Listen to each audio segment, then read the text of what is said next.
దయచేసి రేపు మళ్ళీ రాస్తారు. మన హరీష్ రావు గారు పోయినప్పుడు ఎట్లయితే ఇది అది అది ఇది అని వడ్డించి కొత్త కొత్త లీకులు రాస్తారో వాటిని విశ్వసించకండి.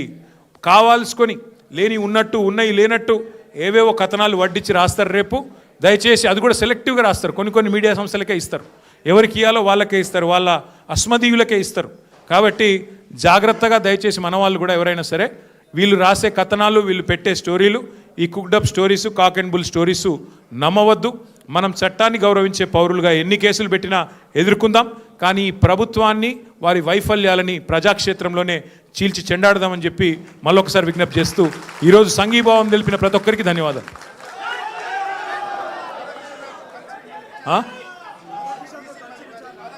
ఇగో మీడియా కథనాల్లో ఎన్ని వాస్తవాలు ఉంటాయంటే ఇగో క్లాసిక్ ఎగ్జాంపుల్. ఆయన ఎవరినో కూర్చోబెట్టి నాతో కలిపి విచారించినట్టు. ఆయన ఎవరు రాని కూడా రాలేదు, మీరు చెప్పేట ఆయన ఆడ లేని కూడా లేడు, ఎవరిని కూర్చోబెట్టలే. గదే అంటున్నా, ఎవరు మనిషి లేడు, ఆడెవడు లేడు. మరి అందుకే అంటున్నా, మీరు మీడియా వాళ్ళు కూడా చూసుకోవాలి. ఎవరితోనో కలిసి కూర్చోబెట్టి నన్ను విచారించినట. పురుగు కూడా లేడు ఆ పోలీసు వాళ్ళు, నేను తప్ప ఆడెవడు లేడు. కాబట్టి ఇటువంటి అన్నీ ఉంటాయి. ఇప్పుడు టీవీలో వచ్చింది ఏంటంటే ఫస్ట్ మాజీ డీసీపీ రాధాకృష్ణతో కూర్చోబెట్టి ఆ 2 ఫోటోలు మీది ఆయనది పక్కన పెట్టి అదొకటి పెట్టారు. ఆయనది అయిపోయింది ఆఫ్టర్నూన్ 2 తర్వాత. అంటే ప్రభాకర్ రావుని పిలిపించి మళ్ళీ ప్రభాకర్ రావుని మీరు కూర్చోబెట్టి అక్కడ తారక రామారావు తప్ప ఏ రావు లేడు, నేను ఒక్కనే ఉన్నా తప్ప ఎవడు లేడు. అంతే మరి.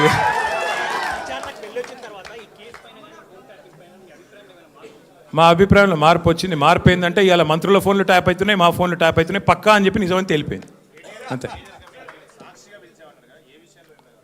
ఇక మరి సాక్షిగా పిలిచినరా ఈనాడుగా పిలిచిరా నాకైతే తెలియదు. కానీ కాదు సోదరా, వాళ్ళు ఏమేమో అడిగిందే అడుగుడు తప్ప ఏం లేదు, విషయం ఏం లేదు. అడిగిందే అడుగుడు. ఏదో మ్యానుఫ్యాక్చర్డ్ ఒక స్టోరీ మ్యానుఫ్యాక్చర్ చేసి దాన్ని కష్టపడి నిజమని వాళ్ళు ప్రజల్ని భ్రమింపజేసే ప్రయత్నంలో, వాళ్ళ వైఫల్యాల నుంచి ప్రజల దృష్టి మరల్చే ప్రయత్నంలో చాలా బలంగా పోలీస్ వ్యవస్థ రేవంత్ రెడ్డి గారిని కాపాడే ప్రయత్నం చేస్తుంది.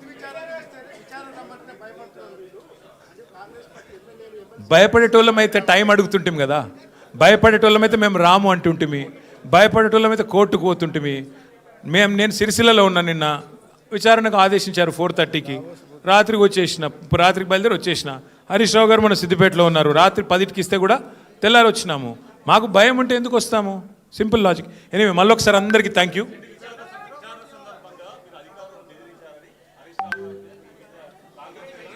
నేను ఎవరు కంప్లైంట్ చేశారు? అయితే నేను ఒకటి అడుగుతా. ఆ అర్రలో 6 ఉన్నాం. నేను బెదిరించినట్టు వాళ్ళకి ఎవరు చెప్పిండు? కాంగ్రెస్ వాళ్ళకు.